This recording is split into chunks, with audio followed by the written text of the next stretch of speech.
Aquí hay 5 eventos que ocurrieron después de la muerte de Jesús. Primero, hubo un evento sísmico. Después de la muerte de Jesús, la creación misma reaccionó. El suelo tembló y las rocas se fracturaron. La naturaleza fue profundamente afectada por la muerte del Hijo de Dios. Mateo menciona que la tierra tembló y las rocas se partieron, sugiriendo una notable respuesta terrenal a los acontecimientos divinos en la cruz. Segundo, se abrieron tumbas. Mateo menciona un hecho que no se encuentra en otros evangelios. Las tumbas se abrieron y muchos del pueblo de Dios que habían muerto fueron resucitados. Después de resucitar, dejaron sus tumbas, entraron en Jerusalén y fueron vistos por muchos. Mateo 27, 52, 53. Los terremotos pueden perturbar las tumbas ya que están talladas en roca. La resurrección de los muertos solo puede atribuirse a la intervención directa de Dios, lo que sugiere su papel en el terremoto. Dada la ubicación de Palestina en una falla significativa, un terremoto no es sorprendente. Sin embargo, los temblores que causan la apertura de las tumbas destacan la importancia de la crucifixión de Jesús. Otro terremoto pronto anunciaría un evento aún más significativo: la resurrección de Jesús. La narrativa distinta de Mateo de estos acontecimientos destaca el triunfo sobre la muerte logrado por el sacrificio de Jesús en la cruz. Los individuos resucitados se describen como aquellos que habían caído en el sueño, una expresión común en el Nuevo Testamento que denota a alguien que ha fallecido, pero cuyo destino eterno está asegurado. Similar al testimonio inicial, la milagrosa resurrección de los cuerpos de estos santos y sus apariciones en Jerusalén sirven como un poderoso testimonio del trabajo redentor de Jesús en la cruz y posteriormente de su resurrección. El término personas santas probablemente denota figuras veneradas del Antiguo Testamento, como héroes y mártires de la historia de Israel, elegidos para dar testimonio de estos eventos extraordinarios. Su manifestación en Jerusalén sirve como un testimonio de la eficacia del sacrificio de Jesús. Esto prefigura la doctrina de Pablo respecto a Jesús como las primicias de los muertos, 1 Corintios 15, 20, 23. Pero en realidad, Cristo ha resucitado de entre los muertos, las primicias de los que han dormido en la muerte, allanando así el camino para la resurrección de otros, con cuerpos imperecederos e inmortales. Porque así como la muerte entró en el mundo por un hombre, también la resurrección de los muertos viene por un hombre. Así como todos mueren en Adán, así todos serán vivificados en Cristo. Cada uno será resucitado en su propio orden. Cristo como las primicias, luego aquellos que pertenecen a Cristo en su venida, recibiendo cuerpos inmortales e incorruptibles. La resurrección de estos santos prefigura la resurrección que todos los creyentes anticipan a través del sacrificio de Jesús. Surge un nuevo amanecer, un día en que la muerte es vencida por la misma muerte, abriendo la posibilidad de la vida eterna. Sin embargo, es notable que los ocupantes de estas tumbas no fueron resucitados hasta después de la resurrección de Jesús, entrando en Jerusalén y apareciendo a muchos. La Biblia no menciona si estos santos resucitados experimentaron la muerte nuevamente o ascendieron al cielo con el Señor Jesús. La muerte del Hijo de Dios reverberó en la naturaleza misma. El renombrado predicador Charles Spurgeon comentó que los corazones humanos permanecieron inmóviles ante los agonizantes gritos del Redentor, pero las rocas respondieron, partiéndose en respuesta. Aunque no murió por las rocas, éstas demostraron más sensibilidad que los corazones de los hombres por quienes derramó su sangre. Mateo probablemente quiere que entendamos que el terremoto ocurrió tanto el día de la crucifixión de Jesús como el de su resurrección. El poder de la nueva vida fue lo suficientemente potente como para resucitar a algunos de los justos que habían fallecido. Este pasaje del Evangelio de Mateo se destaca como particularmente enigmático. Mateo ofrece pocos detalles, y este evento no se menciona en ninguna otra parte de las Escrituras. El tercer evento notable es el desgarro del velo del templo, Mateo 27, 50-51. Mientras Jesús clamaba una vez más con una voz fuerte y angustiada, entregó voluntariamente su espíritu, sometiéndose al plan de su Padre al liberar su espíritu de su cuerpo. Simultáneamente, el velo que separaba el lugar santísimo en el templo se rasgó de arriba a abajo, acompañado por un terremoto y rocas partidas. El velo rasgado tenía un simbolismo significativo, sirviendo como la única barrera dentro del templo que distinguía el espacio sagrado del área más santa. Ilustraba vívidamente la división entre Dios y la humanidad. Hechos 6:7 sugiere que durante los primeros días de la Iglesia, muchos sacerdotes abrazaron la fe. Es plausible que el velo rasgado subrayara la magnitud de la obra de Jesús para ellos, quizás explicando cómo este evento se hizo ampliamente conocido. Hebreos 9:1-9 explica además el significado de la estructura del templo, con un velo que separaba el lugar santísimo, representando la presencia de Dios, del resto del templo donde habitaba la gente. De hecho, el antiguo pacto prescribía regulaciones para el culto y el santuario terrenal. Se estableció una tienda sagrada, que comprendía la sección exterior donde se encontraba el candelabro y el pan consagrado, conocida como el lugar santo. Más allá del segundo velo había otra cámara, el lugar santísimo, el santuario más íntimo. El libro de Éxodo describe la construcción del velo del templo, confeccionado con material azul, púrpura, escarlata y lino torcido. Ahora, Cristo sirve como nuestro sumo sacerdote supremo, y como creyentes en su obra completada, compartimos su sacerdocio superior. A través de él, tenemos acceso al lugar santísimo. Hebreos 10:19-20 afirma: por la sangre de Jesús, ahora tenemos la audacia de entrar en el lugar santísimo, por un camino nuevo y vivo que Él abrió para nosotros a través del velo de su propio cuerpo. Al reflexionar sobre esto, concebimos una imagen de la carne de Jesús desgarrada por nosotros, reflejando el rasgado del velo del templo.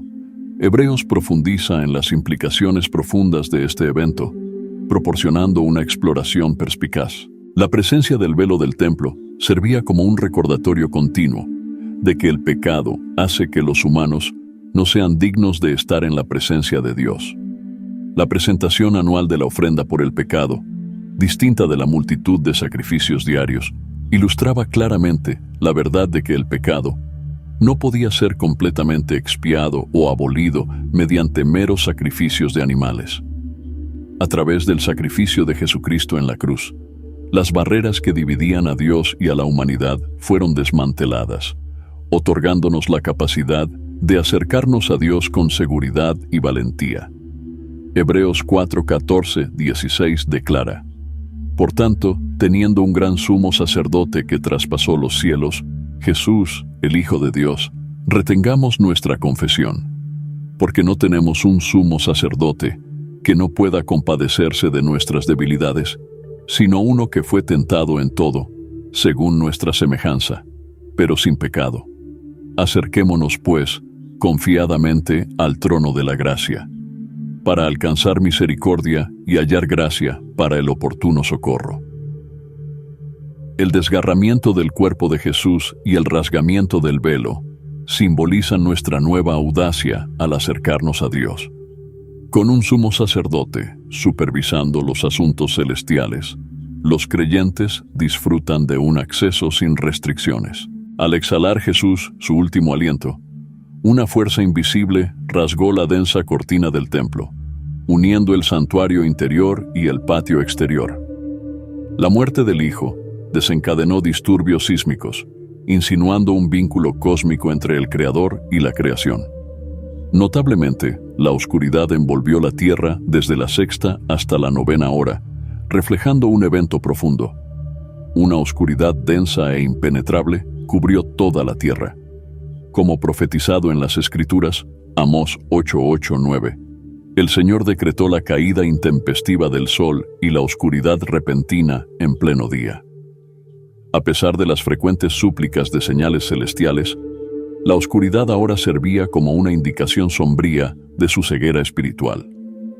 Desde el mediodía hasta la 9ª hora, alrededor de las 3:00 de la tarde, esta penumbra sobrenatural persistió. Coincidió con el máximo brillo del sol debido a la luna llena, descartando un eclipse, imposible durante la fase de luna llena. La rápida acción de Dios orquestó esta oscuridad, superando el limitado entendimiento astronómico de la época. El relato de Fon, mencionando un terremoto, refleja de cerca la narrativa sagrada, destacando la insignificancia de la creación ante su creador. Así, el sol veló su resplandor, reacio a presenciar los actos de los depravados. La oscuridad, en este punto crucial, podría transmitir varios significados. Principalmente, en tiempos antiguos, la oscuridad significaba luto. Además, se asociaba con la muerte de figuras ilustres. Un simbolismo familiar tanto para los gentiles como para los judíos, quienes podrían interpretarlo como un emblema cósmico del fallecimiento de un rey. Además, la oscuridad simbolizaba el juicio divino. Como se relata en Mateo 27, 52-53, las tumbas se abrieron y muchos santos emergieron, testimoniando el poder de la resurrección. Estas manifestaciones dentro de la ciudad santa dieron testimonio a muchos. En los acontecimientos que se desarrollaron, el soldado encargado comprendió la inocencia de Jesús. Mateo 27, 53-54 retrata al centurión y su cohorte, encargados de mantener el orden durante la crucifixión, presenciando el terremoto y sus fenómenos acompañantes. Abrumados por el asombro y el temor, reconocieron a Jesús como el Hijo de Dios. El centurión, típicamente responsable de supervisar a 100 soldados, se distinguió por su valor y agudeza, ascendiendo en la jerarquía militar. Para sobresalir en su papel, el centurión debía mantener una actitud de desapego y eficiencia, adhiriéndose estrictamente a las órdenes superiores. Sin embargo, el espectáculo de la crucifixión de Jesús resultó tan extraordinario que incluso este endurecido oficial romano reconoció a Jesús como el Hijo de Dios. Este reconocimiento implicaba la inocencia de Jesús, contrastando fuertemente con el crimen por el cual fue condenado. El centurión probablemente luchó con un tumulto de emociones, dándose cuenta de que había supervisado la ejecución de un hombre inocente. Estas no eran las murmuraciones de un recluta tímido, ni las palabras temblorosas de un conscripto maleable. Emanaban de un guerrero experimentado, acostumbrado a presenciar innumerables muertes agonizantes, encargado de llevarlas a cabo. El centurión estaba muy consciente de la ferviente condena por parte de las autoridades religiosas judías que acusaban a Jesús de blasfemia. A pesar de que Poncio Pilato, su superior, afirmara la culpabilidad de Jesús, el centurión rechazó este veredicto y afirmó la declaración de Jesús. ¿Por qué? La evidencia que favorecía a Cristo era innegable. Aunque había supervisado numerosas crucifixiones, esta ejecución no tenía paralelo. ¿Qué movió la convicción del centurión? Quizás fue la amalgama de escenas que rodearon el arresto, juicio y crucifixión de Jesús, formando un conmovedor tableau. Podría haber presenciado la respuesta estoica de Jesús ante las injusticias infligidas por su propio pueblo, soportando el arresto y los juicios, con una resolución inquebrantable. Uno podría imaginar la actitud digna de Jesús, en medio del clamor de la multitud, como un cordero silencioso frente al sacrificio. Aunque las Escrituras no documentan una respuesta verbal de Jesús al clamor de la multitud, Marcos 15, 11-15. Los principales sacerdotes incitaron a la gente a pedir la liberación de Barrabás en su lugar. Pilato, al preguntar sobre el destino del hombre al que llaman el rey de los judíos, recibe el clamor resonante: «Crucifícalo». Pilato, perplejo por su fervor, cuestiona el delito de Jesús, pero el clamor de la multitud crece: «Crucifícalo». Cediendo a las demandas de la multitud, Pilato libera a Barrabás y condena a Jesús a ser azotado y crucificado. Su preocupación no era por la absolución personal, sino por la redención de ellos. La magnanimidad de Jesús se extendió incluso a aquellos que lo despreciaron y crucificaron, incluido el centurión. Su súplica: Padre, perdónalos porque no saben lo que hacen. Lucas 23:34, resonó entre los soldados que echaban suertes por sus vestiduras, y los espectadores, tanto gobernantes como plebeyos, se burlaban de él. La burla abundaba mientras se mofaban. Si eres realmente el Mesías, sálvate a ti mismo. Los soldados, en su crueldad, le ofrecieron vinagre, burlándose: Sálvate, Rey de los judíos. Sobre él, una inscripción proclamaba: Este es el Rey de los judíos. En medio del caos, uno de los criminales a su lado lanzó insultos, pero Jesús permaneció firme, preocupado no por su propia liberación, sino por la absolución de ellos. Esta escena conmovedora se desarrolló mientras ellos jugaban por sus pertenencias, cumpliendo la profecía, Mateo 27, 35, 36.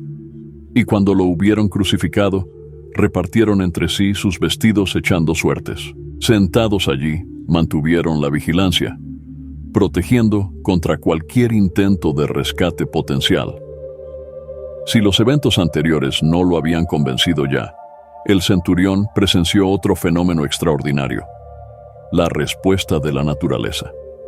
Los dramáticos eventos de las últimas horas de Cristo dejaron al centurión profundamente conmocionado, ya que nunca había encontrado algo así antes. El impacto fue inmenso, ya que el centurión observó, escuchó y sintió cada momento de la crucifixión y muerte de Cristo, instilando un gran temor en él y sus soldados. A pesar de su acostumbrada valentía, ahora lidiaban con un terror absoluto. El profundo simbolismo de la cruz y el amor mostrado allí trascienden incluso los corazones más endurecidos por la batalla, llevándolos de la muerte a la vida. Como dice el refrán, el suelo siempre es nivelado al pie de la cruz. Una verdad que se sostenía en el primer siglo y sigue siendo relevante hoy. Al pie de la cruz, ricos y pobres por igual encuentran un terreno común para arrodillarse y abrazar al Cristo que se sacrificó por ellos. Verdaderamente, este es el Hijo de Dios. Sin embargo, escuchar y creer es solo el comienzo del viaje. Debemos cultivar un ferviente deseo de profundizar nuestro conocimiento de Él. Que esta misma pasión arda dentro de nosotros, impulsándonos a conocer íntimamente a aquel que nos amó y se entregó por nosotros. Uno se pregunta sobre el impacto del encuentro con Jesús en la vida de los soldados. ¿Abrazaron el cristianismo? Según la tradición documentada en el comentario del púlpito, el centurión, posiblemente llamado Longino, se convirtió en un devoto discípulo de Jesús, difundiendo el Evangelio y enfrentando finalmente el martirio. Aunque esto sigue siendo una tradición, el poder de la verdad para resonar en el corazón de uno es innegable. La cruz de Jesús posee una potencia transformadora. El centurión, inicialmente un oficial romano supervisando crucifixiones, concluyó el día reconociendo a Jesús como el Hijo de Dios. De hecho, Jesús ya ha tomado la iniciativa en la salvación. Se sacrificó para que pudiéramos recuperar nuestras vidas.